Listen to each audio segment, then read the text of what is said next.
JNU ঘটনার পরিপ্রেক্ষিতে গণতান্ত্রিক অধিকারের উপর হামলা, আক্রমণ, স্বাধীন মত প্রকাশে বাধা সৃষ্টি করা, এই পরিবেশ পরিস্থিতিতে দাঁড়িয়ে 21শে ফেব্রুয়ারি আন্তর্জাতিক ভাষা দিবসের দিনে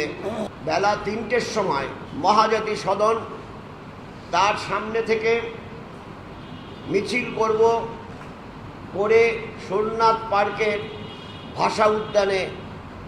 সেই মিছিলের আমাদের সমাপ্তি হবে। আবেদন করছি আমাদের রাজ্যের